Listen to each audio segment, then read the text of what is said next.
This is a lot of people. That's great. Thank you very much.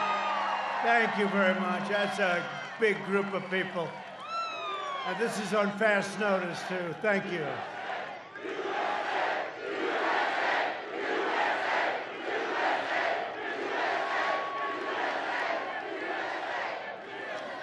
Well, I just want to say hello, Minnesota. We love you, Minnesota. You're great, great place. We're going to win Minnesota. We're going to win Minnesota because they did nothing for Minnesota except close up that beautiful iron ore territory. They closed it up with a pen. Do you remember that? One day you didn't have your jobs. Then I came along and I opened it up. So that's pretty good. But I'm thrilled to be here with the beautiful, great, hardworking people of this incredible state. You're really hardworking American patriots. That's what you are. And a lot of people haven't been treated right until I came along, and we've done a lot of work and a lot of good work. And you had your best year ever last year. The state had the best year you've ever had. 46 days from now, we're going to win Minnesota, and we're going to win 4 more years in the White House. One of the most vital issues in this election is the subject of refugees. You know it. You know it perhaps better than almost anybody. Lots of luck. You having a good time with your refugees? That's good. We want to have Omar. Yeah, he said Omar. That's a beauty. How the hell did she win the election? How did she win? It's unbelievable. Every family in Minnesota needs to know about Sleepy Joe Biden's extreme plan to flood your state with an influx of refugees from Somalia, from other places all over the planet. Well, that's what's happened. And you like Omar a lot, don't you, huh?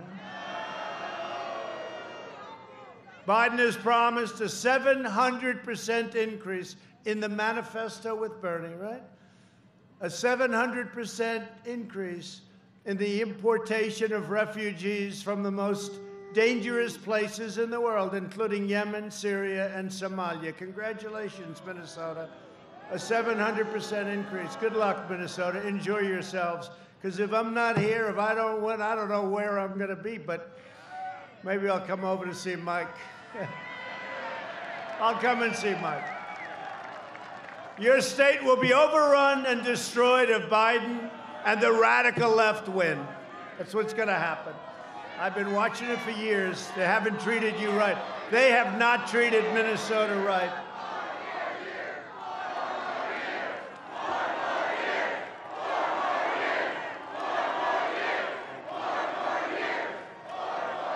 Thank you. I'll tell you, these hangers are great. Remember this, it's a friendly protest. Please remember, this is not a rally. You're not allowed to have political rallies of any kind. You're not allowed to go to church. You're not allowed to do anything. The only thing you're allowed to do is run wild through the streets, burn down storefronts, blow up stores, and kill people, because that's considered a protest, and that they allow you to have. You don't have to wear masks at protests. So I said, you know, we can't have a rally. The most we can have is 10 people. But why don't we just go to protest? Because this is a protest.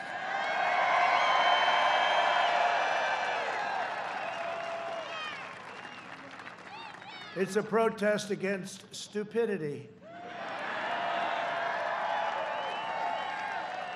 And speaking about stupidity, Sleepy Joe will turn Minnesota into a refugee camp.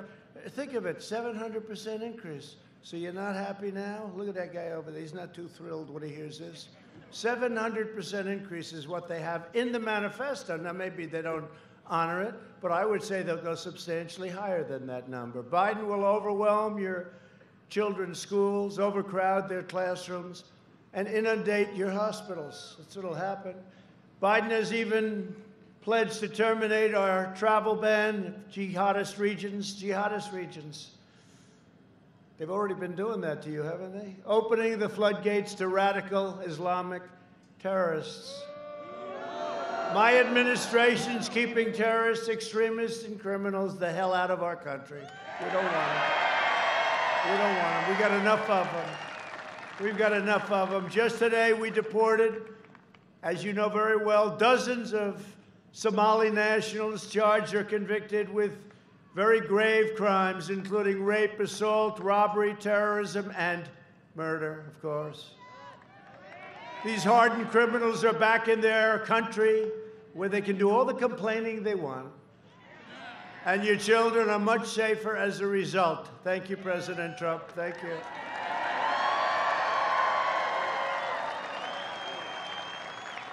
If it were up to Biden, and it's not, it's the people that surround him. They are seriously radical left Democrats, and they're very dangerous, and the offenders are very dangerous, and they'd be running all over your state only by voting for me. Are you going to save, and I hate to say this, I did it with your iron ore, I did it with some other things, and I'll do it for you again. I'll do it for you again, but if you vote for me, I'm the difference and I'm the wall. You know the wall that we're building on the southern border? I'm your wall between the American dream and chaos. Joe Biden is wholly owned and controlled by the left-wing mob. He has no clue where he is. This is not a sharp guy. Years ago, I said to a certain senator who I was very friendly with, a Democrat, who's the dumbest senator? Who's the smartest senator? He gave me a name for the smartest. I said, who's the dumbest? Oh, Joe Biden. You didn't know that? That was 25 years ago. That was in prime time. This is no longer prime time for Sleepy Joe. And they do disinformation. They make things up and they make commercials. They make things up. I've never seen anything like it. Everything they make up. First of all, I'm the one protecting your Social Security. They say Trump. Remember 4 years ago, they used to say, oh, Trump will get rid of Social. I have protected your Social Security. They're going to destroy your Social Security. Another thing, Big Ten football. Did I do a good job? Your team better do well. You're on the spot. They better do well. Are they going to do well this year? I think so, right? But I brought it back, but I saw an ad. You know why I did it, actually? It sort of energized me. Sleepy Joe did an ad that I was against football, that I was against Big Ten football. Give me a break. I was against. When I saw the ad, I said, what's the problem with Big Ten football? They said, they're not going to open. Why? And they say, you know, some stupid reason. I said, these are strong, young people. They're going to do great. Let's get going. I called the commissioner, Kevin, good guy. And we sort of started something, and we got it rolling. And we had big opposition from a few of the Democrat states and governors, you know, but we rolled over the opposition, and you have Big Ten football. Congratulations. Congratulations. When the far-left rioters rampaged across Minneapolis, and they rampaged across your state, how about your police department? Let's just run for your lives. And it's not their fault. They were told to do that. You have a good police department. You have good police, but they're not allowed to do their job. No, they're not allowed to do their job. Remember that? They were told to leave the precinct, leave it. And then they knocked the hell out of that precinct, didn't they, huh? Had a great mayor, really, it's a real powerhouse. Remember, did you ever hear of a man, Fiorello LaGuardia? Did you ever? I don't think that happened with him, New York. I don't think it happened with Rudy Giuliani, did it, huh? What a great job Rudy did. You realize, you know, Rudy's just now really being appreciated. People forgot how good he was as a mayor. He was a great mayor. Joe Biden called the peaceful protesters. He said these are peaceful protesters, as opposed to sending in the National Guard. They didn't want the National Guard. Joe Biden said, you shouldn't send the National Guard. And this went on day after day after day. I pushed, and I got it approved. The National Guard went in. It ended within, what do you say, half hour? It was about a half an hour. You wouldn't have Minneapolis. You better remember this when you go and vote, and your voting starts tonight, please. You'd be saying, do you remember when we had a city called Minneapolis? Do you remember? It used to be over there. It's all ashes now. That place was coming down. That was, you didn't have anything. But wasn't that a beautiful sight? Look, all of a sudden, you saw one guy in a black uniform. then another, on the street. Remember that street? Loaded up with CNN reporters. Remember Ali Velshi? Shaved head, nice hair, shaved head. Some people say I should do that. Shave the head, just give it up. Can't do it. No, we polled it. I'd go down about 22 points. We polled it. They want to poll everything nowadays. I don't believe in polls. They poll everything. But Ali Velshi, I don't know anything about the guy, but I know he was standing there. This is really quite a good scene. It's a friendly protest. Everyone's acting, and behind him, the entire city was burning. It was like it's one of the great pictures of all time. The entire city was burning down. That was your city. And it's a shame it took so long, but the governor finally did it, at least, and if you take a look at Portland, the governor can't quite do it. She can't get there. I speak to her all the time. Come on, governor. I can straighten out Portland. Give me less than an hour. Just let us have it for, because we have to the state has to ask for it. They have to request. It's a shame. It's such a shame. But in your case, we went, and all of a sudden, that was going to be a bad night too, right? Remember that? About 7 o'clock? Then they see this guy walk out with about a $250,000 outfit on. That's because it had more computers and this and that. Got the tear gas deal. He's got the whole deal. Pepper spray, got everything. The finest outfit you can buy. Believe me, we just paid for them, and they're very expensive. So we see one, the helmet. How about the helmet with the goggles? And you can see at night, you can see at day, you can see whenever the hell you want. So there's one. I said, oh, that's only one guy. Then you see another 3, then 4. Then you see another 10. They were just getting out of the buses, coming from very friendly territory. And then you have a line, and they were very tight together. There was no social distancing at all, which we're going to have to speak to them about that. No, they were touching. It's true, they were touching, right? So you had the first line, then you had a second line, then you had a third line, then you had and then they said, march. I remember this guy, Welchie, he got hit on the knee with a canister of tear gas, and he went down. He was down. My knee. Nobody cared. These guys didn't care. They moved them aside. And they just walked right through. It was the most beautiful thing. No, because after we take all that crap, for weeks and weeks, they would take this crap, and then you finally see men get up there and go right through. Wasn't it really a beautiful sight? It's called law and order. Portland would be easier because it's more confined. We just go that would be it. But so they had 4 or 5 lines. Then they had lines of everybody did the same thing. Did they ever even move one step back? I don't think so, right? It was just a slow walk right forward. Then they just started walking faster. Put a lot of guys in jail, Tom, right? Put a lot of guys, great congressman, by the way. Put a lot of guys in jail. Great, not good, great. They put a lot of guys in jail that night, Tom, and that was the end of it. I don't think you had any problem after that. If you had any flare-ups, we'll send them in again. But that's all you do. These are Democrat-run disasters. Look at Chicago. Look at Portland. Look at you with Minneapolis. These are disasters. By the way, are they still trying to get rid of your police force in Minneapolis? That's what I heard. See, they never learn. They never learn. They don't. Look at that lumber. You got a lot of people here.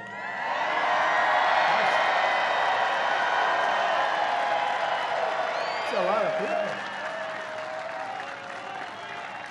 I actually like these. We have the arenas. We've always filled them up. It's been great.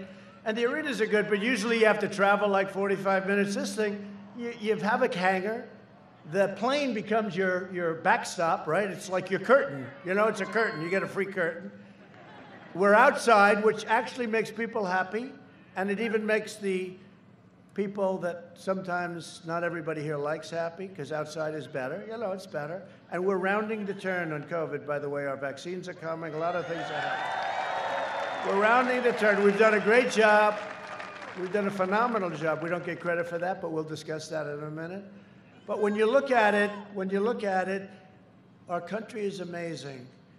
It's an amazing country. We love this country, and we're not going to let radical left socialists / communists take over our country. Okay?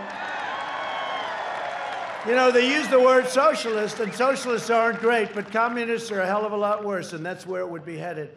And we're standing in the way of them, this group of people. But you have a lot of groups of people just like this, every place we go. Last night, you know where we were. You saw that. It was all over the place, right? That's a big state. That's a great state.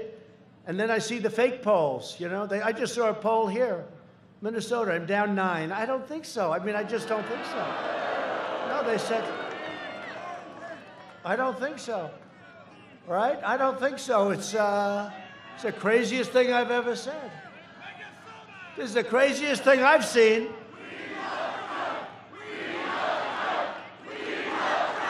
President Trump is down 9 in Minnesota. No, I just saw it in the plane. See the plane? The good thing about these beautiful Air Force One, right? That's the smaller version of Air Force One. I think you had a little bit short runway, so they take the smaller to save about $12. No, they took the smaller one. But the great thing about those beautiful planes, they have more televisions than any plane in history. We have televisions in the closet, on the ceilings, on the floors. I've never seen them we have them all over the place. And I'm just coming out, and they said, there he is, and they said it's a smattering of people. They called it a smattering. They always do that. And yet Biden with the circles, right? The little circle, he's got like 4 people in a circle. You know why he does the circles? Because he can't draw a crowd. So they put a circle like he's supposed. He's trying to be legitimate, but you know, he's going to go by the science. He always says the science. He doesn't know what the word science is. So they have these like 4 or 5 circles. They put people. That way he doesn't have to be embarrassed when he goes to a high school gymnasium and he has like 40, 50 people. They had one not so long ago, and you saw this. He couldn't draw a crowd. It was a big thing. It was his opening or something. Couldn't draw a crowd. So they made it a round table. So he went in. They only had like 32 people. They said, this is very embarrassing. One of his people, and that's what they do. They're good. Some of the people surrounding him, they'll say anything and do anything. They said, let's not make it a speech. There's nobody here. Let's make it a round table. So these people are sitting at a table. They had no idea. Most of them didn't know anything about politics. They didn't even know why they were there. And now they're sitting on a round table, and they're on television. But that's what it is. But they say, we had a smattering of people. Yeah, a smattering of about, what, 15,000 people at about 2 days' notice.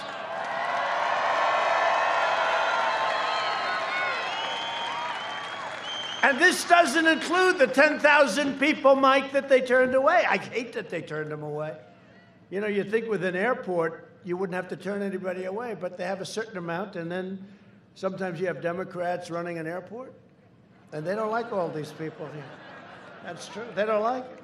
But if it were up to Biden, your state would be in ruins. And, you know, just take a look at what they've done. And I'm going to hit it hard. You know, they make phony commercials about me, and it gives me the right, like, how about the worst one of all, the worst I've ever seen, standing on a grave of a fallen soldier. And then they had some guy, a source said, there's no source, the source doesn't exist. They make it up. And then they take it, it's called disinformation. You're not supposed to do that.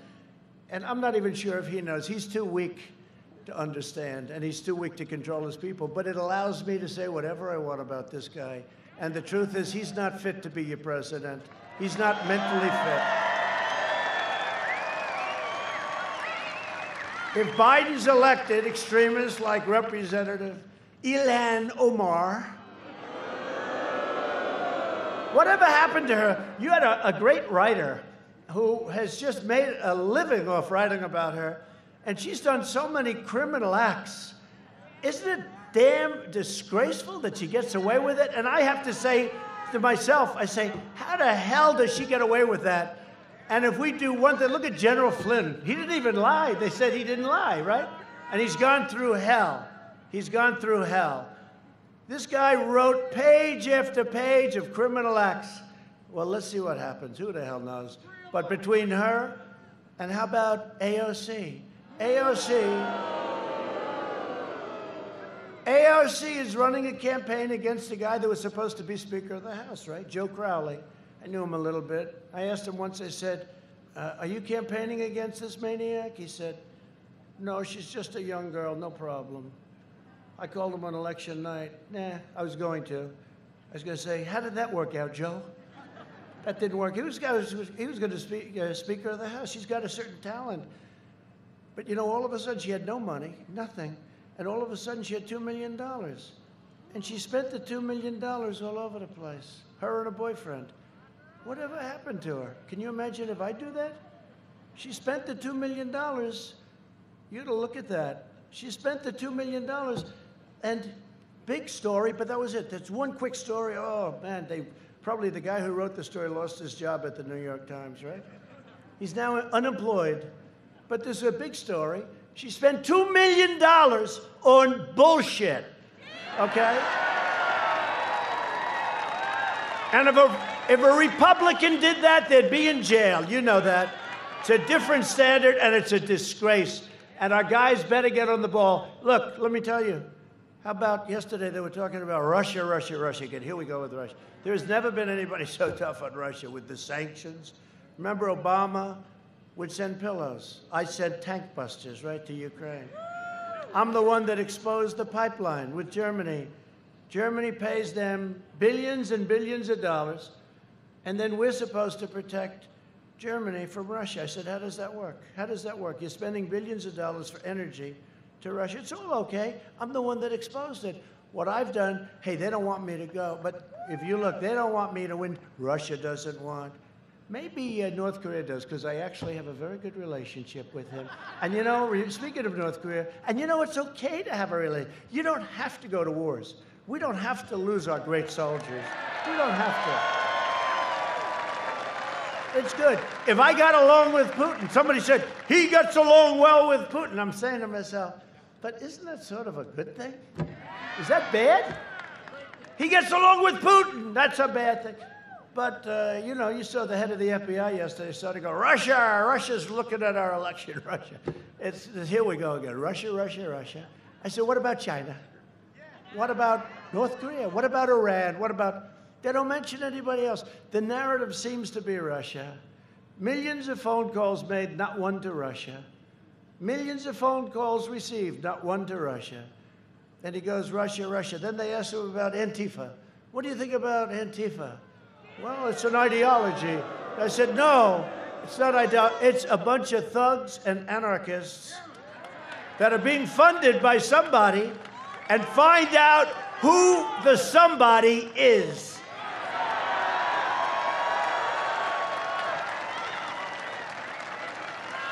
It's unbelievable, unbelievable when you look at this stuff. But seriously, take a look at the AOC. I call it AOC plus 3. You know, her 3 people that she tells what to do. And $2 million, dresses, rent, other things. You're not supposed to do that. Mr. Congressman, are you allowed to do that, sir? You don't do that. You don't buy dresses, do you? If he does, that's the end of his career, right? No, but it's terrible, right, Tom? I mean, it's terrible. Well, prosecute him. I mean, yeah, why not? I don't understand it. I'll tell you what.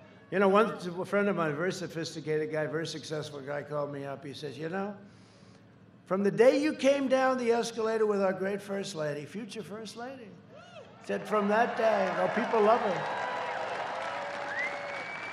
She gave a great speech at the Republican National Convention at the White House. She gave a great speech.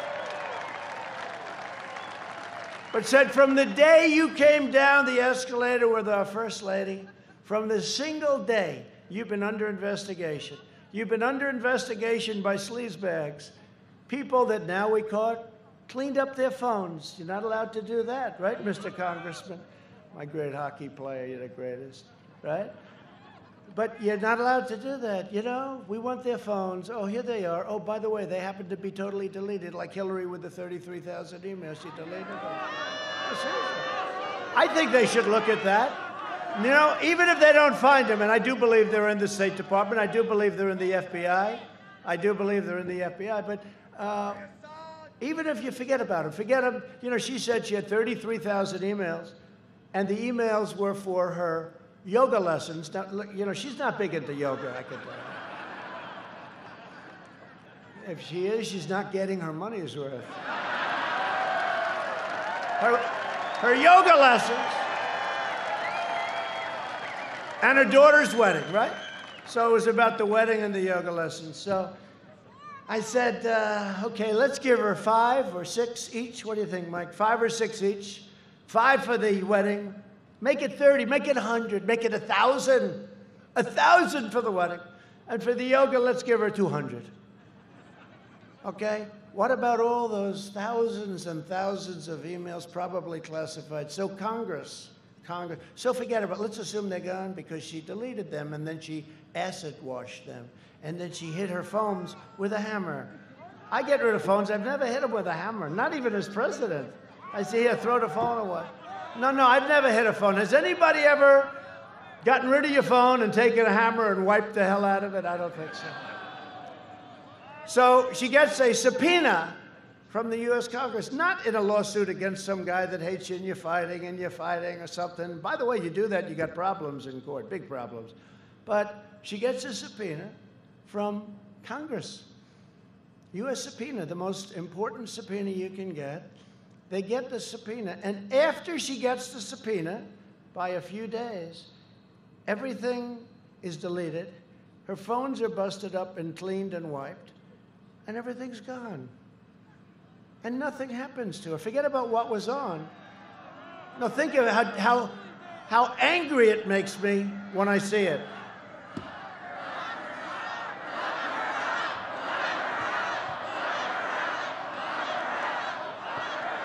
No, how angry. Could you imagine if I do that? It's a whole different ballgame. No, how angry it makes me when I see it. And, you know, we had an attorney general that didn't have a clue. That was my fault. I was loyal to somebody. He endorsed me early. You know why he endorsed me? Because I went to Mobile, Alabama. We had 55,000 people show up at a stadium. He said, I'd like to endorse you. Then after we won, he said, I'd love to be attorney general. I said, no, I don't think so. I mean, but after 4 or 5 times asking, I'm a loyal person. And I did it. The mistake sometimes you make is because of loyalty, but that's okay. But allowed her to get away with that is a disgrace. It's a disgrace. Maybe there's something they can do. So forget about looking for the emails, and they are available, and I guarantee they're in the State Department. I guarantee you they're in the State Department, that they ought to damn well find them. They're being protected in the State Department. But forget about that. Almost as good is the fact that you're not allowed to do what she did, and her lawyers should pay, Kendall should pay equal consequence. Equal consequence. Equal. But that's the way it is, and but we are making a lot of progress if you see what's going on. You know, I said to myself, I'm going to stay uninvolved. I don't have to. Chief law enforcement officer, can you believe it? But I think it's better if I stay uninvolved, and I have stayed uninvolved, and we do have an excellent attorney general, Bill Barr. And I'll be honest, he's a smart guy. I think he's getting tougher and tougher and tougher every day. I think he's not going to put up with this stuff. I don't think, and you know, he's got a lot of people that are deep staters, whatever you want to call them, and they fight him at every turn. They fight him, but he's getting tougher and tougher. I watched over the last 3 days. I'm saying, wow, that's sort of what we're all waiting for, right? But she deletes her emails. AOC gets rid of $2 million. $2 million, gets rid of it. Nothing happens. Nothing happens. And then she goes around and calls us all like, what the hell are we? And she controls Nancy Pelosi. Actually, Nancy Pelosi would love to get rid of her, I think, you know, because Pelosi. How about Pelosi? How about that? How about Pelosi? Pelosi goes out and says, you know, I think I have my hair done.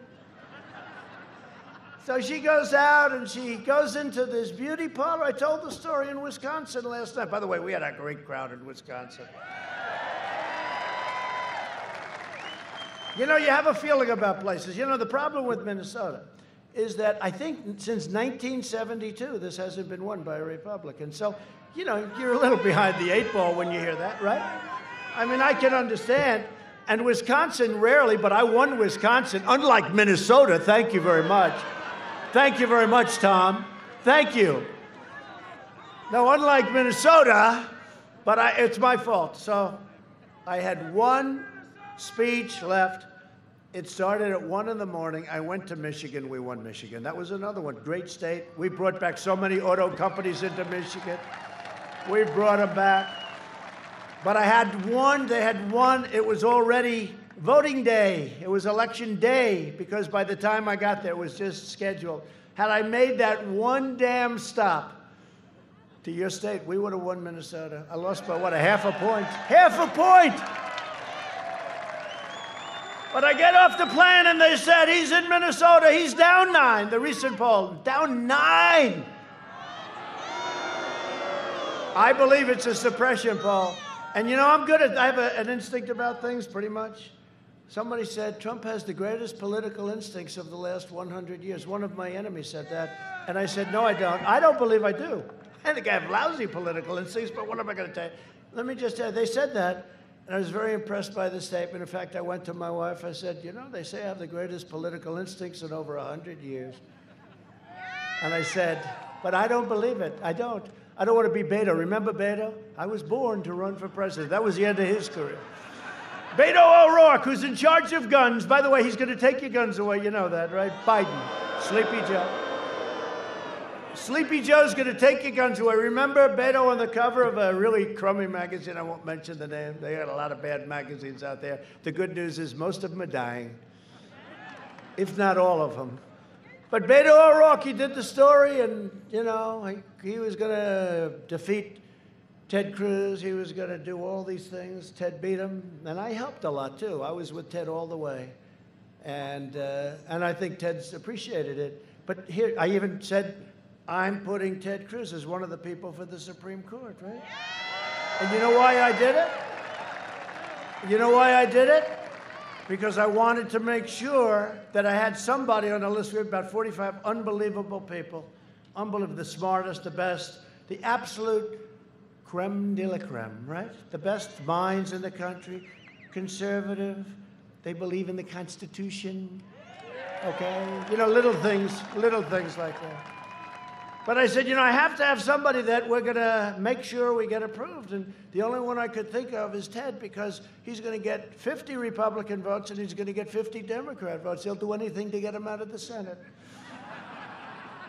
But I joke when I say that to Ted, but I say it all the time. Ted's the only man I know can get 100 votes from the Senate.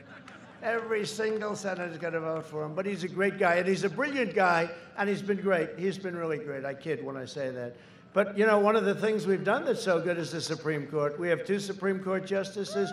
We will have, at the end of my term, approximately 300 federal judges, including Court of Appeals. Right? So anyway, but just to finish, there's no way that I'm 9 points down. I look at a crowd, so they say instinct, right? So I look at a crowd, and whether I have good instinct or not, this is not the crowd of somebody that's going to finish second in the state to a Sleepy Joe. Finish second to a guy that cannot put 2 sentences together. Now, it is an ideology. It doesn't matter. I could put that broken piece of wood right there. I could put that out, and it's the same thing as Joe. It's just an ideology. It's just an idea. Now, historically, we have the biggest gap in enthusiasm of any campaign that they've ever polled. You heard that, like 36 points. In other words, they've got no enthusiasm for him. I have tremendous enthusiasm, as we can tell.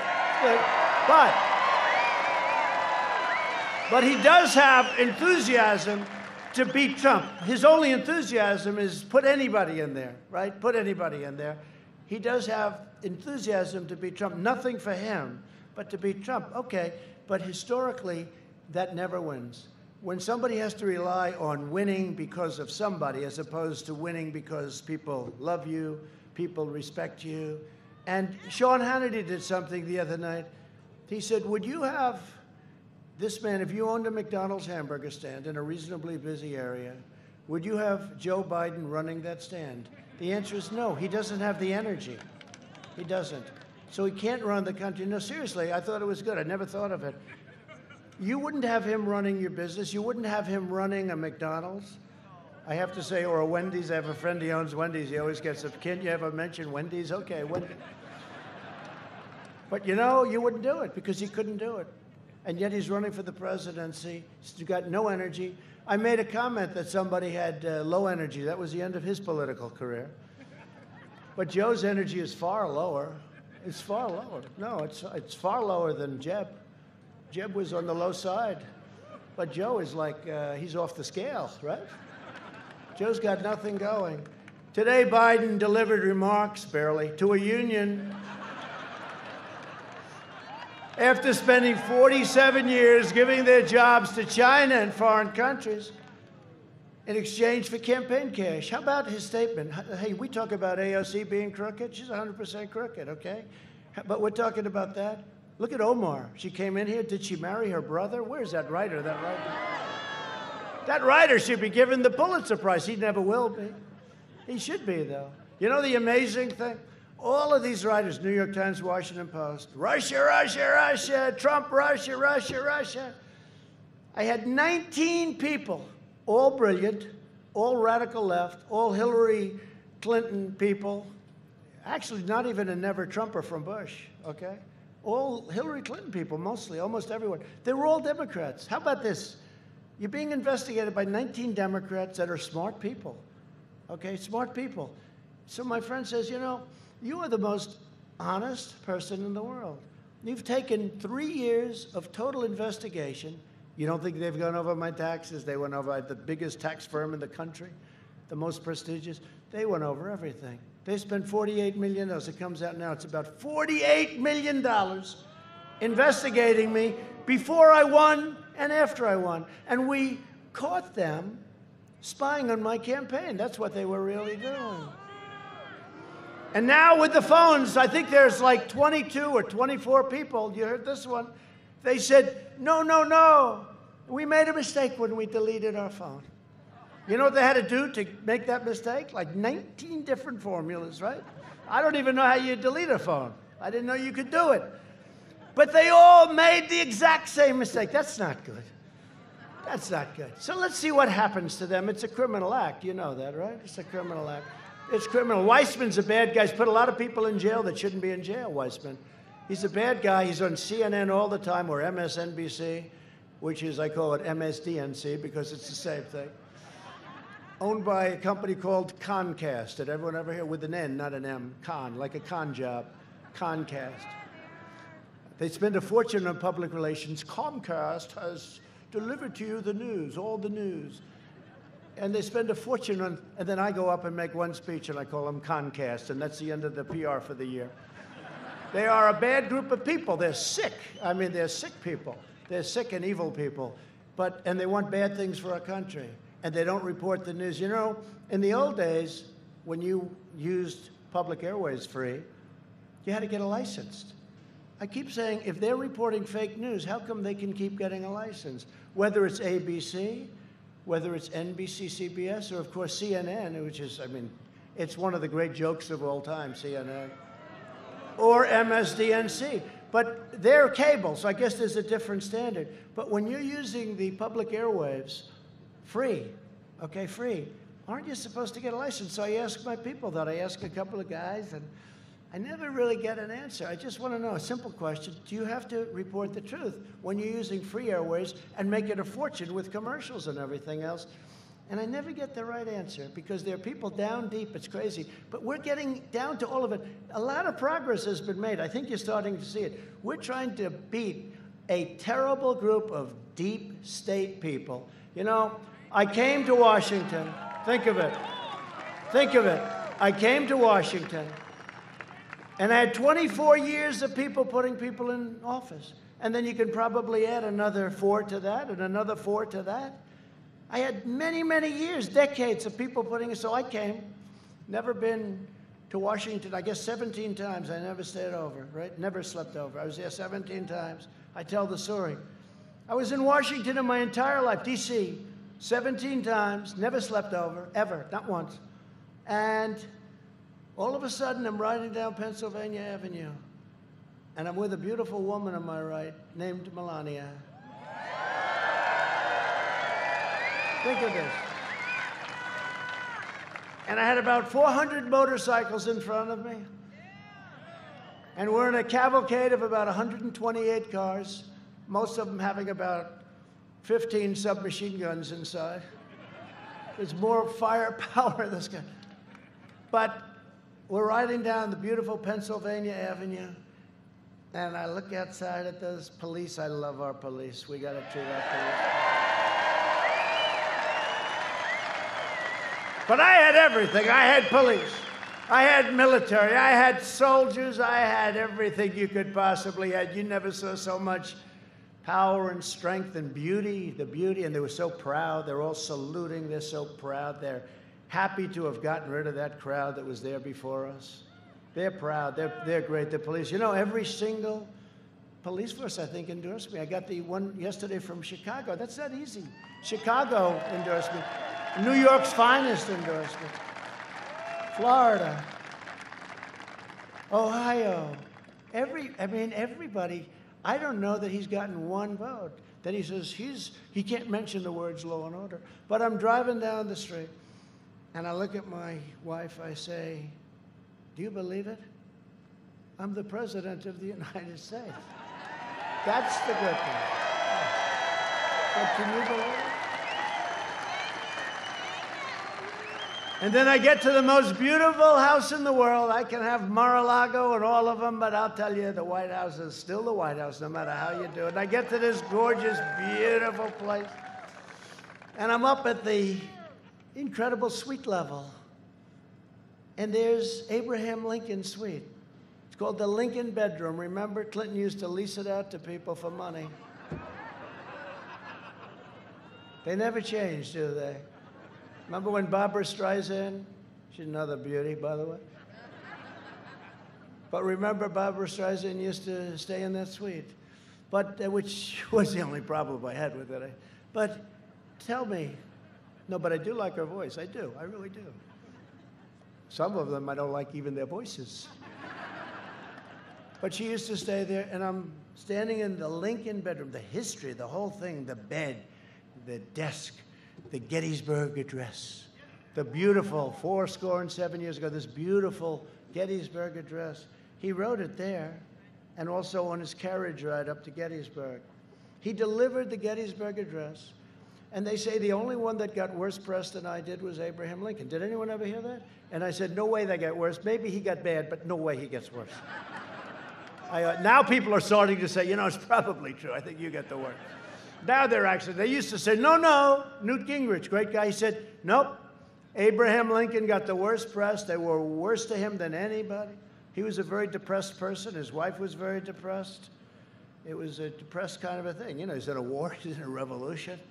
And he was getting beaten a lot by Robert E. Lee. They want to rip his statue down all over the place. But Robert E. Lee was whether you like him or not, whether you like statues or not, you know, they don't rip statues down anymore. It's signed to law.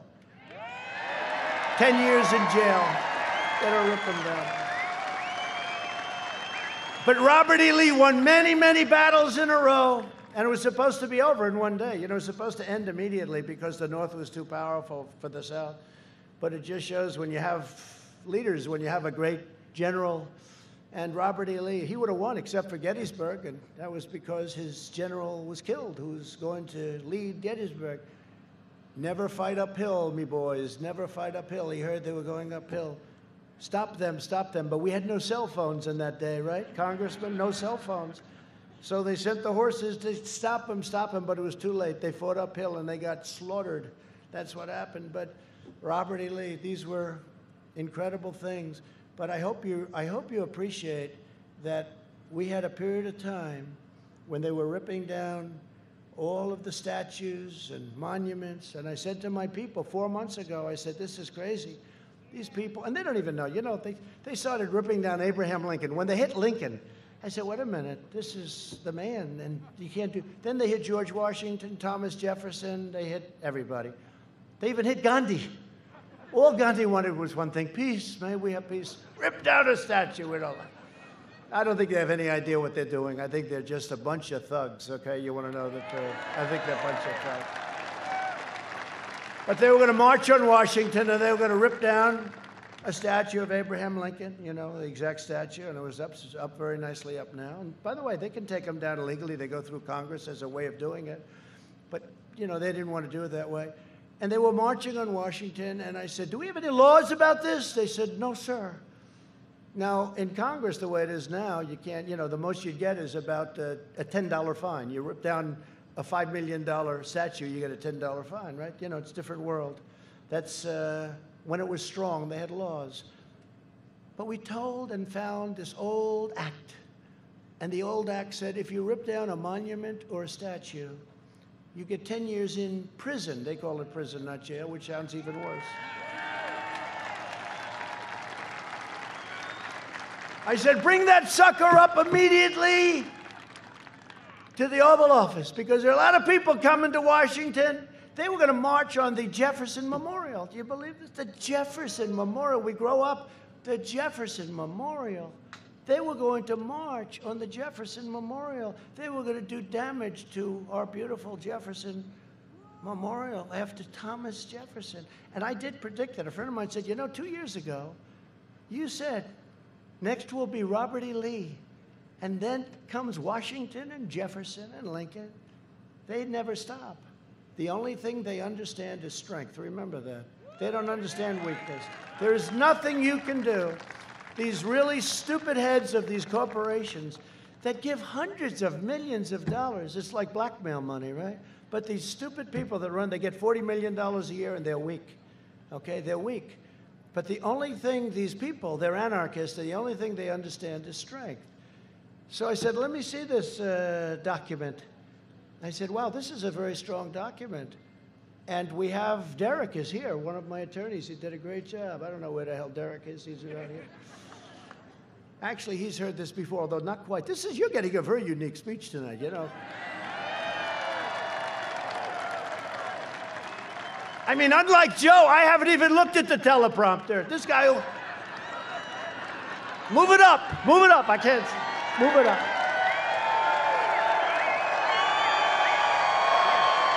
I haven't looked at it. The poor teleprompter guy is sitting there. What do we do?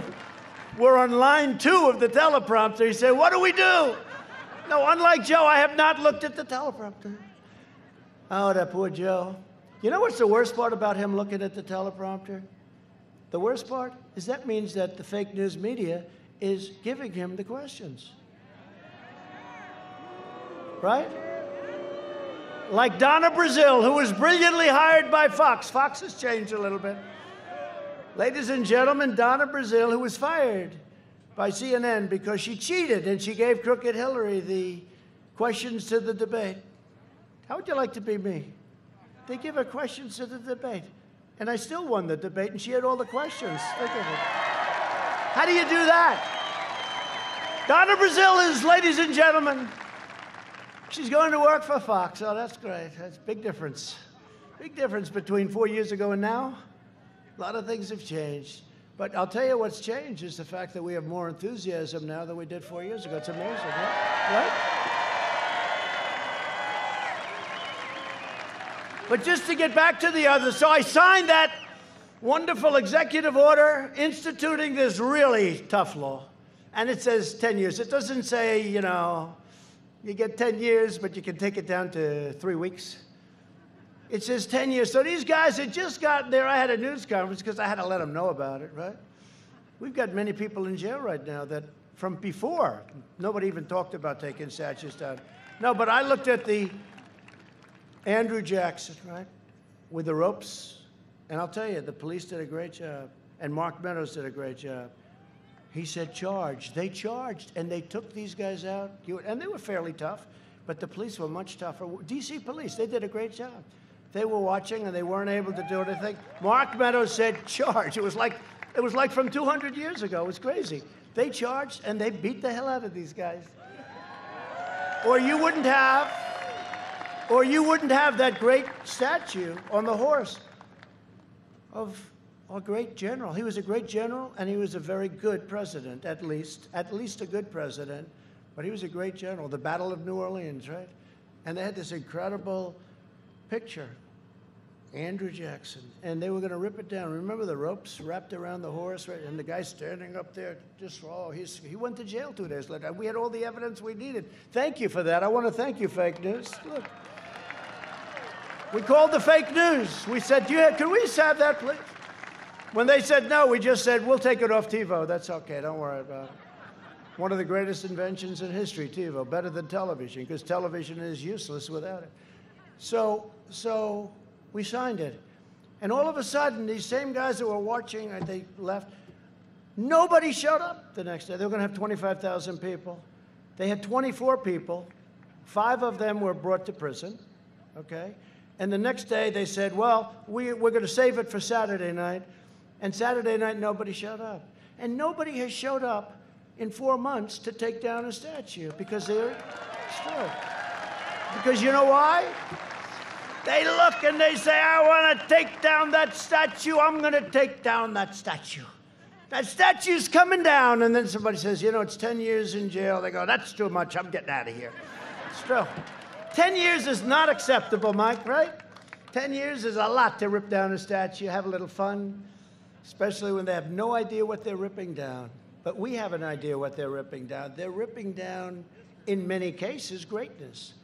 They're ripping down our past. They're ripping down our history. And that's where these guys begin. They take away your history. You look at the Middle East, you look all over. Look what ISIS did. Look what all of them do. They go down and they rip. They go into museums and they break everything and they rip everything. They want to take away your past. They're not taking away the past of the United States of America. Not as long as I'm here.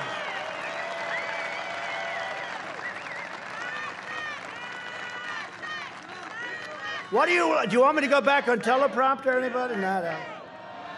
Okay, here's a question. My poor guy must be having a fit. He's over there. He's so good at this stuff. He's on line 3. He's saying, sir, should I just turn the sucker off? Would you rather go teleprompter or freelance? Freelance. Isn't it nice when you have the option because you have this and you have the option to go on?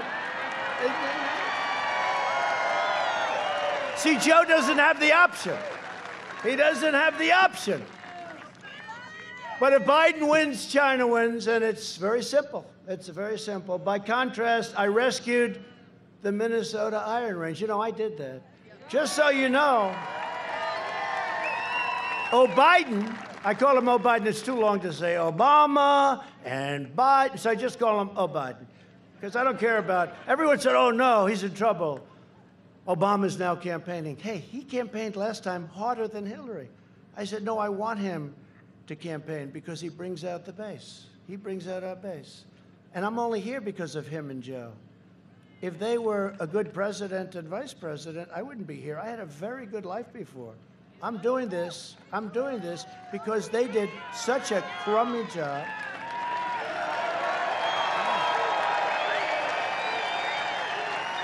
I'm only here because of them.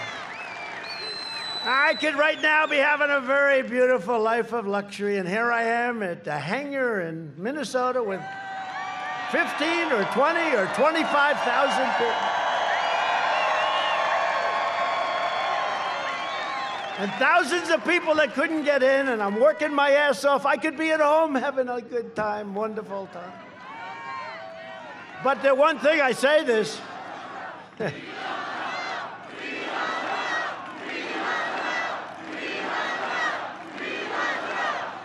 but I say this, look, I could be home. So home was New York. I had to bail out because it was too crazy. Everything is falling apart. But home is so sad what the Democrats have done to our great New York. Between a governor and a mayor, the crime is through the roof. The corruption is incredible. It's a sad thing that's happened to New York. Hopefully it'll come back by somebody. Somebody will go in there and do like a Rudy. You know, when Rudy took over, it was so bad. And they were looking for somebody, and they thought he was the guy because he was a tough guy. But somebody has to go in and clean it up. Somebody has to, you know, this mayor, he let go of $1 billion worth of police. He let go. He actually believed the nonsense about defunding the police. And they're all going to do it. They're all going to do it. And your people are going to do it. And you really, I'm being totally serious now, you've got to go out and you've got to vote for Trump. You got to break this spell from 1972.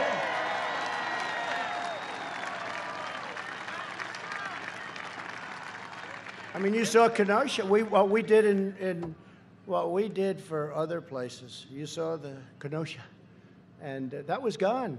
That was all gone. That place was gone. We sent in the troops. It was incredible what we did. And they did it on day 3. Day 3 is better than 2 weeks later, like in Minneapolis, right? But they did it, and we've done a great job. And the people of that great state, they understand it. And I just hope the people of your state, of Minnesota, understand it. Because we don't have too many more chances with this stuff. We really don't. We don't have the luxury of sitting back and saying, let's have 4 years of this maniac vice president that he picked, who treated him worse than any other person. That's why I say the one person that he won't pick, my great instincts, right? The one person he won't pick is Kamala. Because she called him a racist. She tried to Me Too him. You know, he was Me Too'd. I've just been Me Too'd, darling. What does that mean? But they tried to Me Too him. And she was the one that brought it up. Remember Tara? She was the one that brought it up. And then he goes, ladies and gentlemen, I'd like to pick, wait a minute, let me get her name here. How do you pronounce it?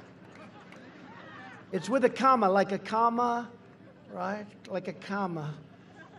Remember, he couldn't pronounce her name. He was saying her name wrong, and she had to interrupt him. No, my name is Kamala, like comma. I remember that, like a comma, right? H1N1. That's right, Joe. Remember that, Joe? H1N1. And how bad did he do in that, though? How about that? How bad did he do? So, now, but think of it. He's out there now today. It was pathetic. By the way, did you see the Anderson Cooper thing last night? You have to watch. I don't want to watch, but I have an obligation. You know, I'm competing against somebody. You don't want to compete and say, I'm not going to watch my competition. Who wouldn't? It's boring. But I got to watch. And he got through it. He made a couple of the chicken thing was bad. You know, he said chicken many, many times, and it was a little strange there. I thought it was over, and he pulled it back. He was able to pull it back, but Anderson is, and he interviewed me. He's tough. You know, he can be tough. Nothing against him. He can be very tough. But last night, he was in rare form. He was, thank you very much for being here, Mr. Vice President. Are you enjoying the run? And compare that with my shot, where they asked me about doing ABC with George Stephanopoulos. I mean, I think it was great. I think it worked out great. I call it, you know what I call it? Debate prep. I call that free debate prep. But, you know, it was nasty. It's a little nasty. They had people, and I didn't say, no, you got to change the rules. No, give me the questions. I want to use a teleprompter to answer. How about that, though? Mr. Vice President, I'd like to know your feeling on nuclear warfare, and how does that relate to China and Russia, and where are they in the race, right? Well, you can't have this as your president. I don't care. Forget about me. You can't do this. The power, the importance and the power of this position are too great. You can't do it. You know, I've learned a lot as president. But one thing I learned is that President Xi of China is sharp. You ever see him standing with the 2 million men walking in front? Everybody's the same height. They're wearing hats. It's like a pool table, right? Bop, bop, bop. And he's standing there by himself, and he's looking like he's not playing games, right? There's no games. He's sharp as you can be. And I had a great relationship, but now I feel differently, you know. We made a great trade deal, and now I feel differently. But he's as sharp as you can be. Putin, as sharp as you can be. Kim Jong-un, you would have been in a war with North Korea, 100%. 100%. I asked Obama, did you ever call him? He said that was the toughest problem we had. And we get along. Remember about a month ago, 2 months ago, they broke into the demilitarized zone? And they said, oh, he's going to attack. I said, no, he's not. Don't worry about it. I got to know him very well. We have a good relationship. People said, he has a good relationship with Kim Jong-un. That's terrible. I said, no, that's good. But do you remember? It was going to be nuclear war, and I got along with him. Then they said, Trump made a terrible deal. He's given so much to North Korea. What did I give? I was at a semi-debate with this idiot, a reporter. He's given a lot to North Korea. What did I give?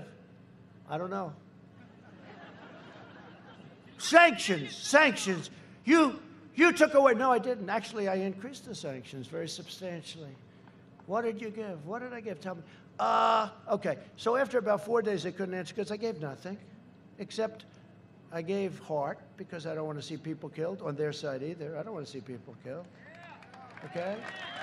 We'd win that. We'll win them all. We have the greatest weapons right now ever conceived by man. We've rebuilt our military to a level that nobody ever thought possible. Okay? Nobody ever thought possible. And then the fake news, and I said that a couple of weeks ago. Remember, I said, we have created the most powerful weapons known to man. It's true. We have weapons that are so advanced that President Xi, Putin, everybody, we're the envy of the world. But they don't know quite what we have, but they know we have stuff that they never even heard of before.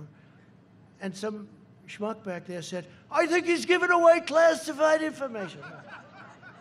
No, all I'm doing is telling the world we have the most powerful weapons in the world. I'm not even saying what kind. You don't even want to know about it. And I never, God help us if we ever have to use them. But we have the most powerful weapons ever conceived by man. You know, they have the missile, the super duper, hydrosonic. I call it the super duper. It goes 5 times faster than a normal missile, right? We have one that goes much faster than that. But Russia got that information from the Obama administration. Russia stole that information. You knew that. You knew that. Russia got the information and they built it. But we have now one that's much faster than that. That's like a slow missile. That's like considered a slow missile.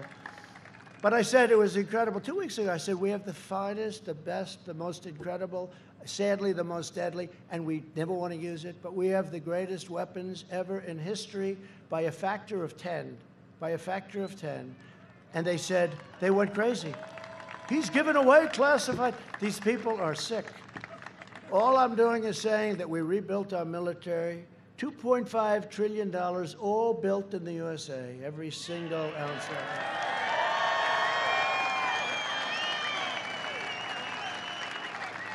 We have fighter jets, F-35, that are so good you can't see it. And I went to see the program, and I met some of the pilots, and these guys are better looking than Tom Cruise. They're tougher, they're stronger, they're bigger, they're more powerful, they're smarter. And I like Tom Cruise, by the way, because, I mean, you can't get much better than Top Gun, right? Great movie, right? You can't get better. I like Tom Cruise. But these guys are better looking than Tom. They got the crew cut, they got the crap under their eyes, they got the whole deal. They're smart as hell. So I said, so Captain, let me ask you, how good is the F-35? Real good, sir. Best plane we've ever had. Oh, great. I said, how do you compare that with what Russia has? Well, ours is better for a specific reason, sir. You can't see it. What does that mean? Well, when we fight, they cannot see us, sir. We are so stealth. Now, that doesn't mean in 3 years that it won't be obsolete, because that's what happens. That's the problem with that business. You come up with a new computer, and 2 weeks later, it's obsolete. That's why I always like real estate, you know? You have a piece of real estate. But no, it's true. I wouldn't be good in that business. You gotta work, work, work, and then you start on the next one because the last one is gone. That's why I always talk about walls and wheels, right? When the Democrats were saying, walls are old-fashioned. Well, they're right about that. But they work. Remember that? All we had to go through in Congress? And that wall's going up. Think of that. We're building 10 miles a week, 10 miles a week of the top, all the top. And our numbers on the border are the best they've ever been. The best they've ever been. But we're building 10 miles of wall a week. We're up to about 330 miles. And we'll have it finished very soon, and it's having a tremendous impact on drugs. It's having a tremendous impact on all of the different things. Human trafficking in women, It's not even children. They traffic in women. It's because of the internet. You know, you'd think of that as almost an ancient kind of a crime, right? But it's not. It's a very modern crime, and it's an unbelievably profitable crime. They traffic in women, a little bit children, but mostly women, where they'll put 3 or 4 women in the back in the trunk of a car, and they'll go through the border. They can't do it anymore, and we're catching them. We have people that do nothing but look for the traffickers. To me, the traffickers are the biggest scum in the world. And thank heavens for ICE, and thank heavens for Border Patrol, because these people do a job that you don't want.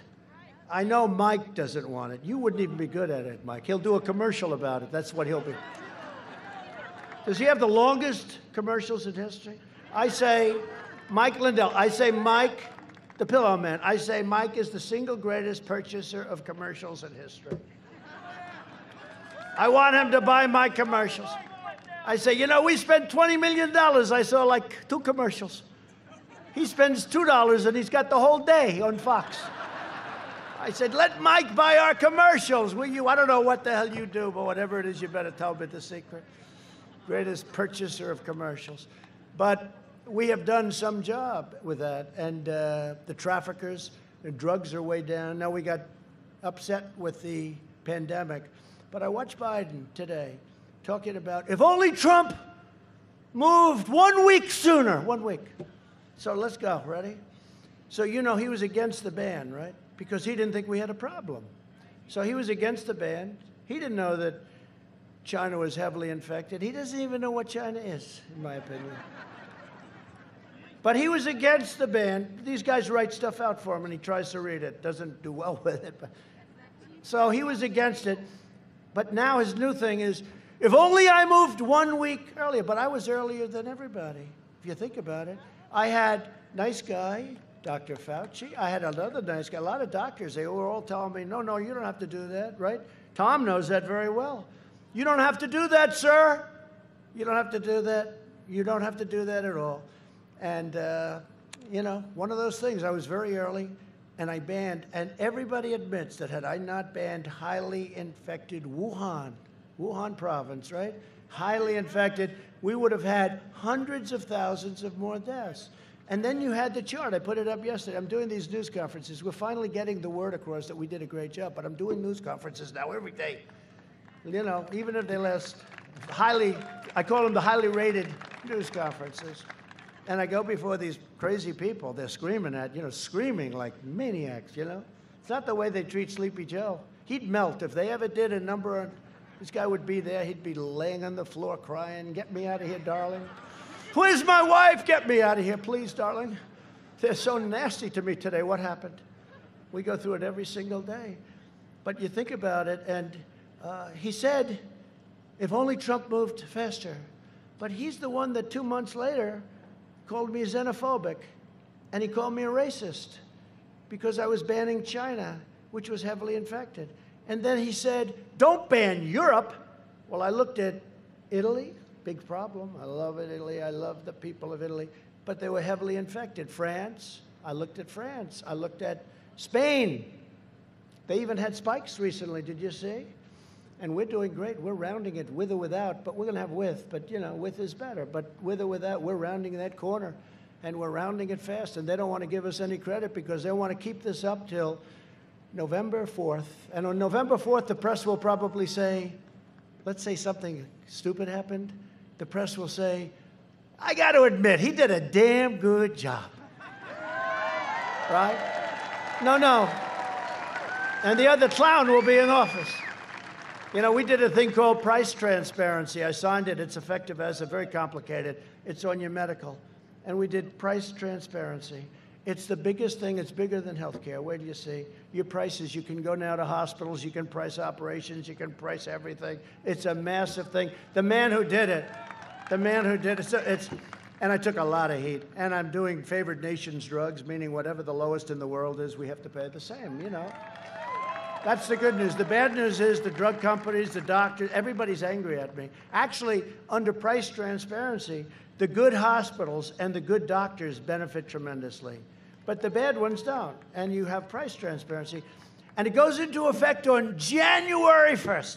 Could you imagine if this sleepy guy gets it and they say like February, March, April, something. They say, unbelievable what happened to prices. It's dropping like crazy. And they'll say, what a job he's doing as president, and I'm the one that signed it. I said, could you put it into effect? But statutorily, it has to mature. So the earliest I could get is January 1st. It's like crazy. Another one? I'll give you another one. So Air Force One, so that's the 757, but they have a 747, which is the big Air Force One. I think they just disrespected the people of Minnesota today. They gave us the little. No, actually, it's because of the runway. In fact, when we landed, you know what they said? They said, sir, we have a very short runway. Could you please hold on? I said, I trust these pilots. By the way, these pilots are the best pilots. When you fly the President of the United States, look at that, he's waving from the window. When you fly the President of the United States, you are the best flyer. They take the best Air Force guys. They take the best Marines in the helicopters, Marine One. But when you're flying these planes, you can land that sucker. You have no problem. There's no mishits. There's no, let's go around. I can't quite make it, sir. These guys are phenomenal. You got to see what they look like. You know, everyone's in perfect shape. I look at them, central casting, every one of them. They're great. Thank you, fellas. Thank you. But I'll tell you a little story. So Air Force One is a very old plane. It's beautiful, but it's an old 747, right? 31 years old. And other people didn't want to do it, but it was time to get a new one, right? It was time. You got to get a new plane. And actually, Air Force One, I'll give you a little secret, it's actually 2 planes, okay? They get 2. It's a hell of a way to travel. You know, if one's not working perfect, you use the other one, okay? You know? But they get 2. So Air Force One, they negotiated a price. And they had it down for $5.7 billion. Now, it sounds expensive and it's ridiculous, but that was done by the Obama administration, right? It was done by the Obama administration. And that's okay, but no administration, Obama, Bush, they didn't want to do it because it sounds luxury. But at some point, you got to buy a plane for the country. And these Arab countries would have their beautiful 747, 800s, 900s pour in, and they were gorgeous. And believe it or not, the new plane is a much bigger plane. Much bigger wingspan. It's a much more beautiful plane. It's modern. You know, think of it, 31 years old. Air Force One is 31 years old. The main Air Force One, not this. This is a great plane, but the big one, 31 years old. So you're representing the country, but they didn't want to do it because it shows luxury. So I said, I get to the office. I said, whatever happened to Air Force One? How's it doing? Sir, we made a deal for a new one under the Obama administration. Oh, you did? Good. How much? $5.7 billion. I said, that's a lot of money, 5.7, for 2 planes, in all fairness. Now, it's very technical. It's very, you know, there's a lot of stuff. I won't talk about it because I don't want to give away any classified information. Just trust me, it's the most sophisticated sucker you've ever seen in your life, okay? Think of getting into a plane that costs $5.7 billion, right? But it's the most sophisticated, 2 planes. So I said, how much is it? 5.7. A general came in, an Air Force general, great guy. Handsome guy. Well, we're all so good looking, these people. I said, so General, what are we paying? What's the price? Sir, it's $5.7 million and we're ready to go. Sir, could you sign it? It sounds like a lot of money to me, General. $5.7 million for 2 airplanes. Can't we get a better price? No, sir. This was negotiated by the Obama administration. The Obama administration. This was negotiated, sir, by Barack Hussein Obama. And I said, oh, that's good. It sounds very high. So here's what I'm going to do. Tell Boeing we're not taking the plane. We have no interest and it's too much. Hell yeah. Right? That's what I did. This is, by the way, this is one of many stories. Isn't this better than going and saying, I saved your iron range? And I said, but please remember I did this too. And I can do away with this stuff, but I did this too. I did this too. Please remember that because, you know, I have all this list of incredible things I've done for Minnesota. I won't even touch it because, frankly, I'm tired of repeating what I've done for all these different states. I mean, I did all this stuff, and then I hear I'm 9 down. I don't believe it, by the way, suppression. So I said to the general, I said, General, 5.7 billion, not me, billion. That sounds very high to me, General. I've bought a lot of planes in my life and a lot of helicopters. I know a lot about it. How could it be 5? Sir, that's the best price they could get. We only have 1 day to do it. I said, cancel it, General. Cancel the order. It was signed, actually. Yes, sir. I said, do you have the right to cancel? Yes, sir, I do. We negotiated a great deal. I said, oh, good. Cancel it. Yes, sir. I'm pleased to tell you something, sir. We have a breakup fee. We made a great deal, sir. I said, you did? Oh, you have a breakup fee. You mean you can't just cancel it for nothing? You'd cancel it. You don't have to pay a breakup fee. I know about breakup fees. No, sir, we have a breakup fee. Okay, how much is it? Sir, we can break it up for $250 million. I said, wait a minute. So you mean to tell me that to cancel the order costs $250 million. In other words, we give them $250 million, we get nothing. I said, General, don't cancel the order. Just tell them I'm very unhappy, right? This is what these guys, they're good businessmen, by the way. These guys right here, Mike, they might be better than you. I don't even know. He may be the next governor. You know, Mike Lindell may be. You should run. You should run. He is my complete and total endorsement. You should run. You'd be a hell of a governor. At least you know one thing. Minnesota would be well promoted. Minnesota. Mike, run for governor, please. So he says, $250 million. It's $250. Sir, I'm so proud of that. I said, you may be proud, but I'm not. So I said, General, don't give them notice, because I don't want to write a check for $250 and get nothing. I don't think I could explain that to the American public. So tell them you're really unhappy. We're not going to make the deal, but just do it verbally. And yes, sir. And then I spoke to the head of Boeing, a very nice guy. They had some rough times since then. I had a couple of really bad things happen. Terrible, really terrible. This was early on, before the problems that they had. But he's a high-quality guy. And I said to him, Dennis, we have to start it with it's got to have a 3 on the front of it. What do I know? I just know that if they're 5.7 and if I do something with a 3. He said, no, I can bring it down to $5.5 billion. So I say, well, that's not bad. I saved $200 million in about a minute and a half phone call, so far I'm not good. But it's not good enough. I'm not happy. I said, no, we got to really think about canceling it. And I can't go to Airbus, which is made in Europe. You know, it's a little hard. I got to go to the competitor. I can't say I'm going to buy the Air Force One from a European company. That doesn't work too well. So I just said my only option was to say, look, I just don't want it. Just put it aside, put it aside. He calls me up a few days later. Well, we can do a little bit better than that. I said, Dennis, has to have a 3 in front of it, Dennis. Got to have a 3, you know, like a 3. 3 anything, but got to have a 3 in front of it. So he said, no, no, no. After 1 month, we signed a contract for $3.9 billion, right? Same exact one. Same exact one.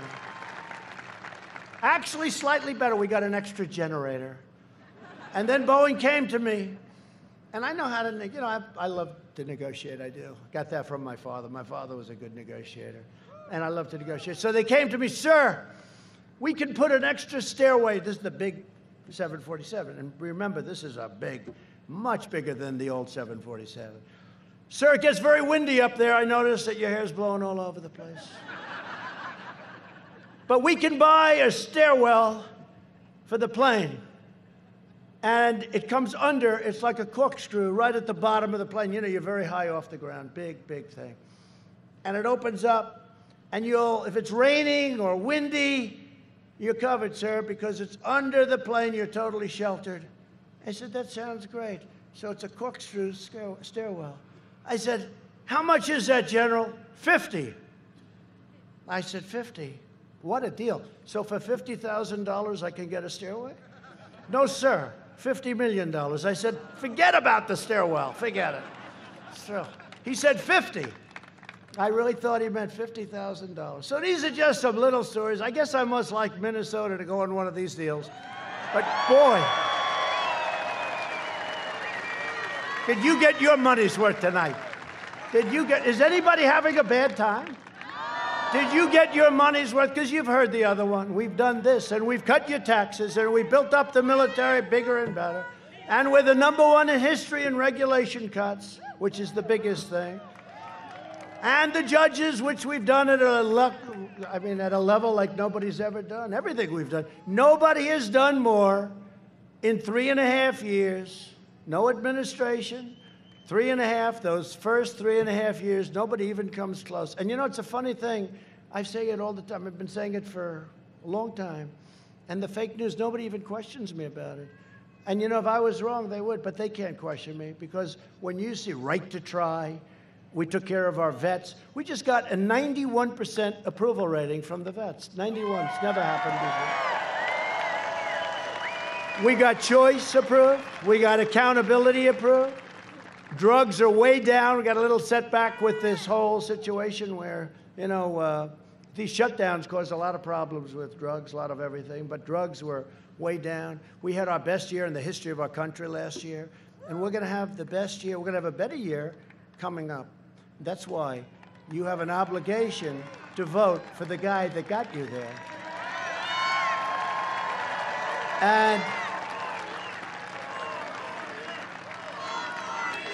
And remember this, and I really appreciate this. Thank you. But I appreciate this because 9 Democrat mayors of cities in the Iron Range, you know that, have endorsed me over Sleepy Joe. What do you like better, Sleepy Joe or Slow Joe? What's better? Let's do a poll. We do a poll. We do a poll. I do free polls. You know, these polls are all, they charge you a fortune for this stuff. They interviewed 3 people, and, you know, then they charge you $1 million. We interviewed 233 people. I got thousands of people there. Let's do a free. What do you like better as a nickname, Slow Joe or Sleepy Joe? So let's go. Wait, Slow Joe first. Okay? So just scream if you like it. So you have a choice. Slow Joe. They're both very appropriate. Slow Joe or Sleepy Joe. Ready? Slow Joe. I think we're going to have a winner here. Sleepy Joe.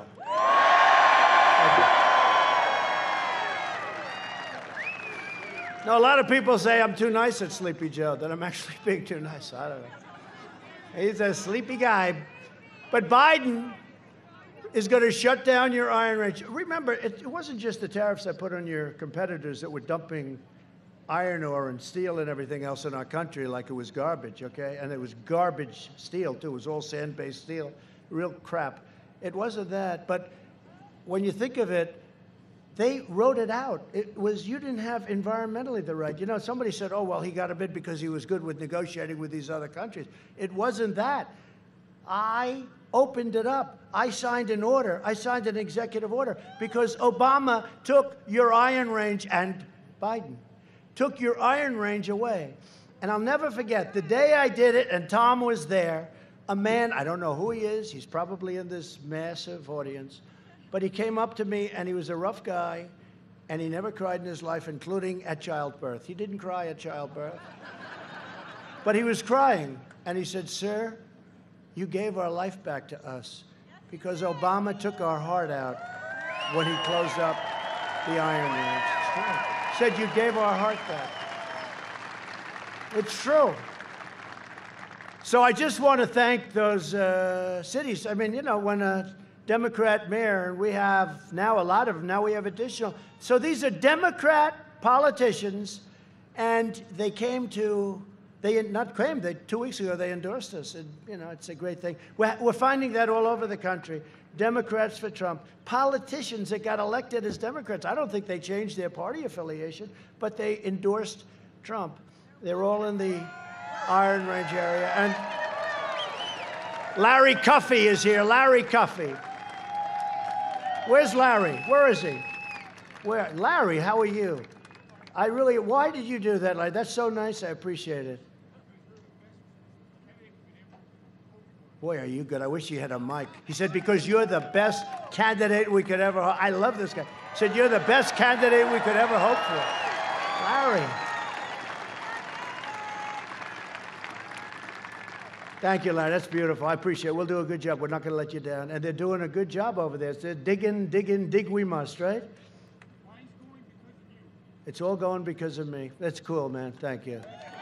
That's cool. No, he signed an executive order shutting it down, just shutting it down. And I hear it's got the best iron ore anywhere in the world. That's what I hear. The quality is the best.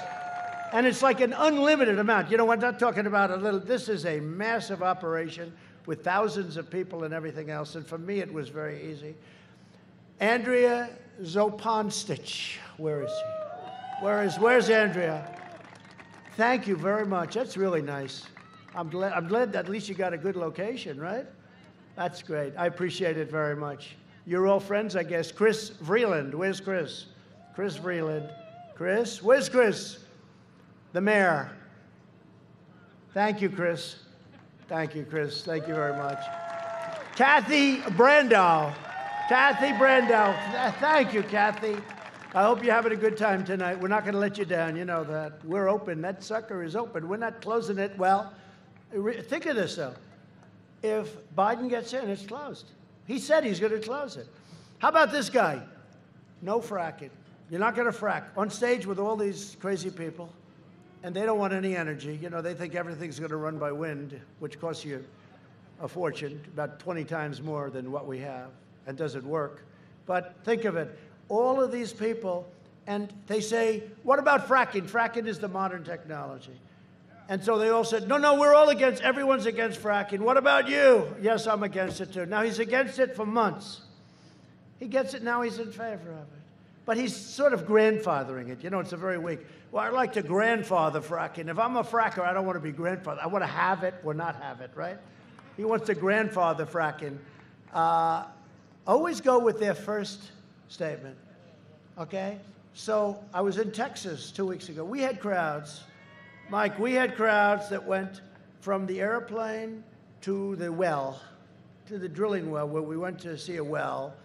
And we saved the industry because I got Russia and Saudi Arabia to cut back 10 million barrels. It actually was probably 18, ended up being, I think, 18.5 million barrels, and it saved the industry. And yet you're still paying very low gasoline prices at the pump, but we saved 10 million jobs, you know? But I'm in Texas, and let me tell you, Texas appreciated because that industry was in deep trouble because all of a sudden with the pandemic, there was no demand. There was nobody driving. There was no demand. Nobody ever saw anything like it. So I'm in Texas, and I said to the crowd, it was a great crowd, and we must have had 100,000 people on the road, on the highways and roadways waving, and they had the most beautiful Trump flags. I wanted to stop. Where did you buy that flag? The most beautiful flags of me and our great vice president. Is Mike Pence doing a good job, by the way? That's why he did such a great, he worked 29 hours a day. I mean, this guy works day and night. He worked not the 24, he worked 24 plus at least 5, okay? This man is a worker, and he's a wonderful human being. And when they try it, a guy like Biden that can't carry his jockstrap, when Biden goes, oh, they should have closed 1 week earlier. And here's a guy that said, I made a mistake when I banned China, that nothing's going to happen. It's so phony. This politics is a very phony business, so I haven't been doing it long. I told one of the senators that came in, he came into my office, sir, I've been doing this for 30 years. I've won many elections. I've only lost twice in my life. I've been a senator for a long time. I know what I'm doing, sir. I said, yeah, and I've done it for 4 years, and I've only won 1 election. But it's for the President of the United States, remember? Remember when they said, I remember a certain man on television that didn't like me too much. He said, they put together the greatest field ever assembled. The Republicans, remember? 17 plus me. They put together the greatest field of talent ever assembled. I hear Trump wants to come in. Well, he's not going to do it, number one. Number two, if he does, he's just doing it for fun. And he'll be out by September, and then he'll go about leading his life. But he's not going to do it. But we don't really need him, because this is the greatest single assemblage of talent ever assembled for one party. The greatest talent he's ever seen. And then I did it. And just week after week, 1 out, 2 out, 3 out, 4 out. And then we've done changes.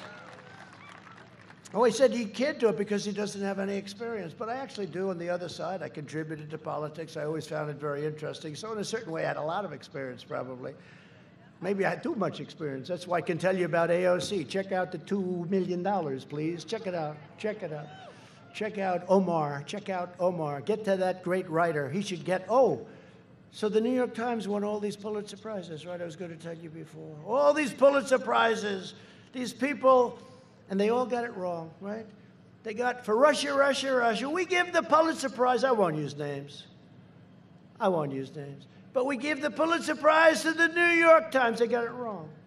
We give the Pulitzer Prize to the Washington Post. And all of these real sleazebags, I have to be honest with you, very dishonest people. Very dishonest. I call it the Amazon Washington Post. He uses that as his lobbyist because he owns the Washington Post. He gets crap that other people wouldn't get, okay? That means it's a lobbyist deal.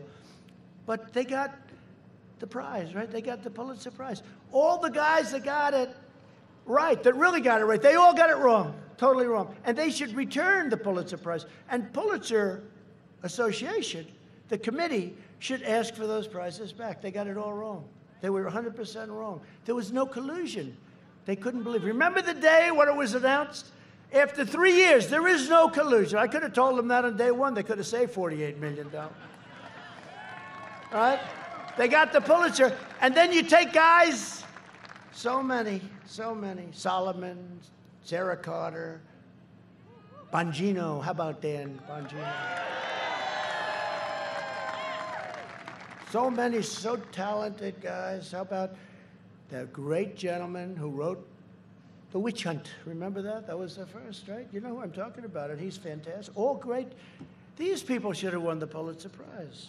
Now, I would say Sean Hannity and Lou Dobbs and Laura and Tucker. In all fairness, Tucker was very good.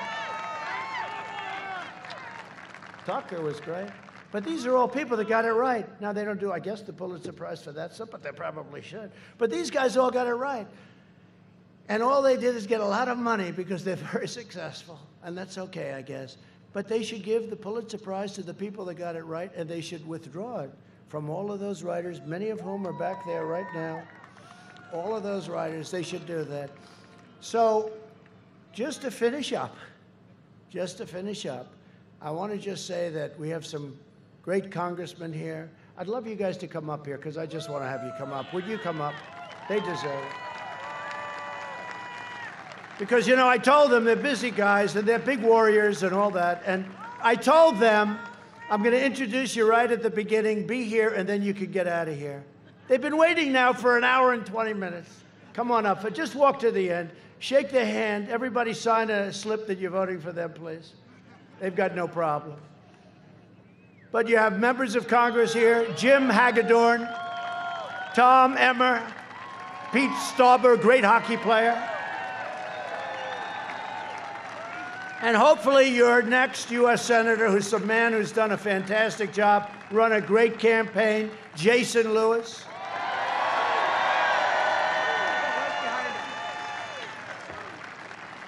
And a candidate for Congress, Michelle Fishbeck, who's supposed to be fantastic. And Michelle has my complete and total endorsement. But Jason, you're in good shape. Wow. You're in better shape than these congressmen, Jason. By the way, Jason's fantastic, and he's doing a fantastic. Where's Michelle? Is she there? Be careful. It's not worth the broken legs. Look at her. Oh, she's a warrior, I can tell. Come on up.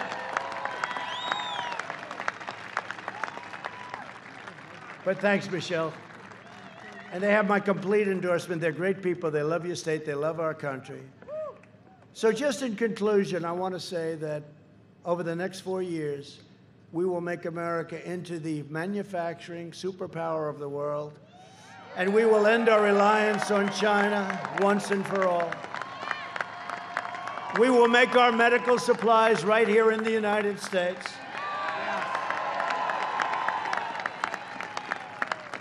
And you probably heard me today. You know, it used to be Puerto Rico did tremendous dollars in medical supplies, and then what happened? They made a lot. They did a good job. And Obama-Biden destroyed it. They took away the incentive, all of the taxes, and they took away the incentive, and Puerto Rico went down a long way. We'll get some of that back to Puerto Rico, and we'll get it back fast. Take it away from China. You heard that, right? They took it away. And then people automatically vote. You know, it's like a habit. Well, I vote for the Democrat. The Democrat was so bad to you. And how bad were the Democrats to Israel? We did Jerusalem, right? We broke up the Iran deal, right? And then they vote for a Democrat. It's out of habit, but I think we're breaking those habits very quickly. But we've helped Puerto Rico, and we've really helped. If you look at what we've done for Israel, it's been incredible. They say nobody's done more, and it's my honor. But we'll hire more police, increase penalties for assaults on law enforcement, and we will ban deadly sanctuary cities, which are a disaster. We'll appoint tough-on-crime prosecutors. We will nominate judges and justices who interpret the Constitution as written. We will ensure equal justice for citizens of every race, color, religion, and creed. We will defend the dignity of work and the sanctity of life.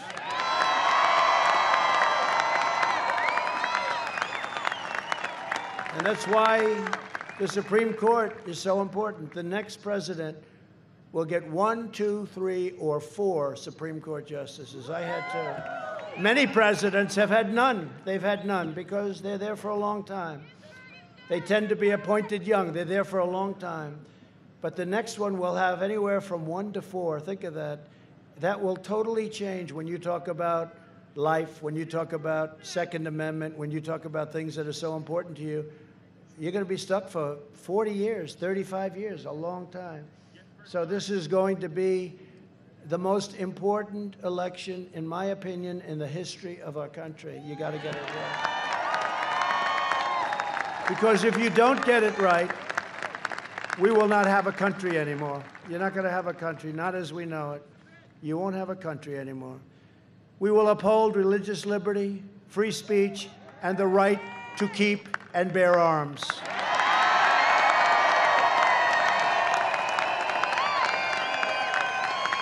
We will strike down terrorists who threaten our citizens, and we will keep America out of these ridiculous, horrible, endless foreign wars, countries you've never heard of, coming home. We will maintain America's unrivaled military might, and we will ensure peace through strength. That's what we have now, peace through strength. Remember what I told you about those weapons. We don't want to use those weapons. We will end surprise medical billing, require price transparency January 1st. He doesn't even have to do anything. I'll be so angry if they'll say, what a job he's done on transparency. Can you believe it? And he won't even know what transparency is. And it's complex. And further reduce health insurance premiums and the cost of prescription drugs. We've done that already. We will strongly protect Medicare and Social Security, and we will always protect patients with pre-existing conditions. Right?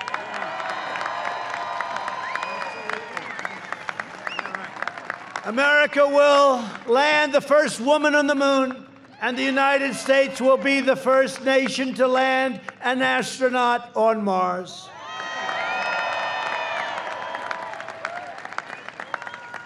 And we brought NASA back. NASA, when I got in 3.5 years ago, grass was growing through the cracks of the runway. It was over. It was closed. It was nothing. Now it's the #1 space center in the entire world by a factor of 5. We will stop the radical indoctrination of our students and restore patriotic education to our schools. It's a big deal. We will teach our children to love our country, honor our history, and always respect our great American flag.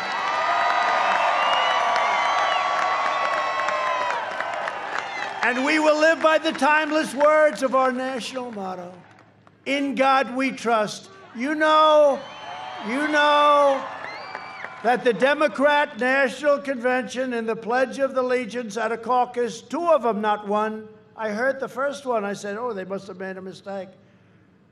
They left under God out of the Pledge of Allegiance. Oh. Yeah. Now they then said, oh, well, we didn't mean that. They meant it. That's what they're going to do. They're going to take God out of it, just like I was saying before in Texas. They don't want God, they don't want oil, they don't want guns. I don't think they're going to do too well in Texas. Do you agree with that? I don't think they're going to do too well in Minnesota either. No, but could you imagine you're campaigning, and it doesn't play too well here, but could you imagine you're in Texas and you have a guy say, no oil, no God, no guns. Oh, I think I'm going to vote for Joe Biden, everybody. And then they say, Texas is in play. It's a very close.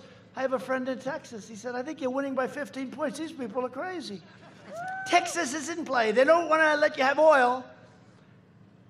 Think of it. It's unbelievable. Texas is in play. That's the fake news back there. For years, they said it last time too, remember? You know, Texas, when they say in play, that means it's too close to call. It's in play. Too close. We've heard that for a long time, in play, right? Too close to call. And they said it 4 years ago. Texas is in play. This could be a terrible defeat, losing Texas. Big state, great state. This would be a tremendous defeat. And they said it about Ohio, too. I think we won by like 9 points, right?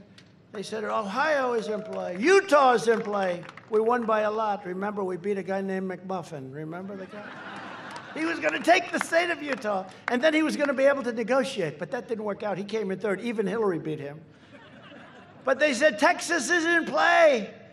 And I'd go around telling my people, damn it, Texas is in play. How the hell? Every time I go, they have 35,000 people in the stadium. How could it possibly be in play? They said it's in play. My people would say, I don't think so. And we had a big Texas rancher. He was on one of the shows. He goes like, he's wearing a big, beautiful hat. I wish I could wear those hats. It wouldn't work for me too well. I don't think it works for me, right? But it worked for him. And he said, I don't know too much about a lot, but I know one thing. Texas is not in play, and this guy is going to win Texas by a hell of a lot of votes. And that's what happened that night, the night of the election. The night of the election, they called the results. I've been listening for 6 months. Texas is so close, we can't even imagine it. It's so close. This is big. And they only call the election, you know, immediately if you win in a landslide. It's got to be, like, tremendous. And they said, Texas has closed its doors. Ladies and gentlemen, Donald Trump has won the state of Texas. They didn't even say the polls would close. They forgot to say the polls would close. I won the state. I said, how come I won? I called my people. How could I have won? It was so close, they called it before they even said the doors were closed. And I heard from the governor of Texas, great guy, Greg Abbott. He said, I said, how are we doing compared to 4 years ago? We did great 4 years ago. Big win. He said, sir, you're doing much better. But these guys keep saying it's in play. It's the same way that I'm down 9 points in Minnesota. If I lose Minnesota, Jason, I'm going to blame Jason if I lose. Boy, we almost had it last time, but we did the right thing. We went to Michigan. We won Michigan. First time in many, many years that Michigan was won. It's a great state. For years, you had a president who apologized for America. And now you have a president who is standing up for America and standing up for Minnesota. Yeah. So get your friends, get your family, get your neighbors, get your co-workers, and get out and vote. And you know, it started today in Minnesota. That's why I'm here. It started today. Go out of here. You know what? If they're closed, what the hell time is it now? If they're closed, just stand in line like you do. You know, people were here 2 days ago trying to get in here. It's crazy. So do the same thing at the voting booth, please.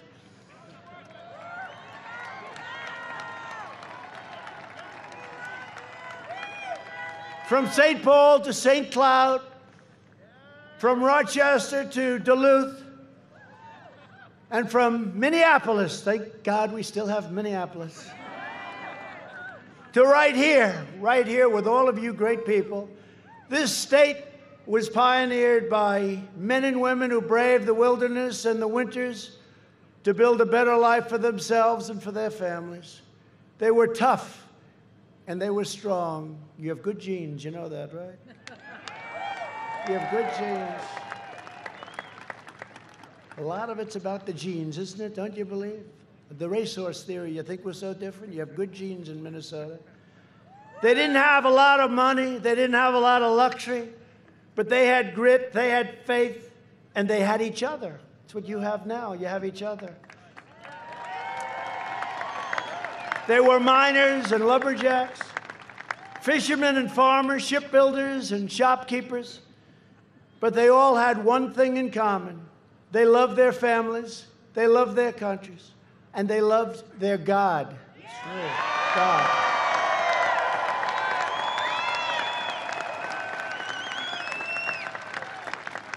Proud citizens like you help build this country, and together we are taking back our country. We are returning power to you, the American people. With your help, your devotion, and your drive, we are going to keep on working, we are going to keep on fighting, and we are going to keep on winning, winning, winning.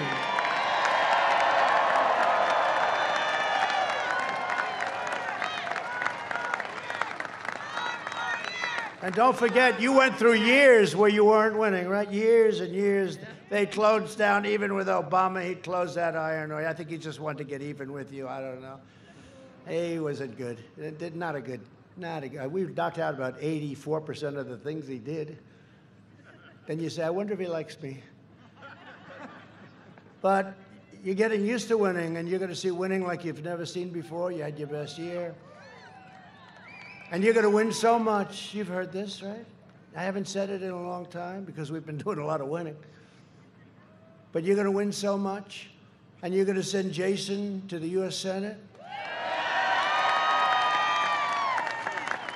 And you're going to keep winning and winning and winning. You're going to win on trade. You're going to win on the military. You're going to win on everything you touch. Minnesota's going to keep on winning. And you're going to get tired of winning because Minnesota doesn't want to win all the time. Your football team is going to win in the Big Ten, they say, right? No, we're going to keep on winning in Minnesota, and you're going to get so tired. You're going to say, Jason, please, Jason, go to the president. See him in the Oval Office. Stop him from winning. We're winning too much in Minnesota. We can't stand it, Jason. Please, Jason, stop him from winning so much for Minnesota. We can't take it. We're not used to it because we went through years and years and years where it was tough, right? The mayors know that. That's why they all endorsed the president. And I'm going to look at Jason. I'm going to say, no, Jason, I'm sorry. The people of Minnesota want to win. You're wrong, Jason. They want to win. We're going to keep on going, Jason. We're going to keep on winning, and they're going to be happy as hell, Jason. Get Jason, and he's a great guy. By the way, you have a senator that he's running against. I won't even mention names. She does nothing. Nobody even knows who the hell she is. She goes to a meeting the other day. Everyone's trying to figure out who is she. This guy, he even looks the role, central casting, right? You know, if you can get the look for free, that's good too, right? But he's going to be fantastic, tremendous guy, really successful, and he loves your state and he loves our country. So, Jason, please, knock him out. But you're going to win. We're one movement. We're one people, one family, and one glorious nation under God.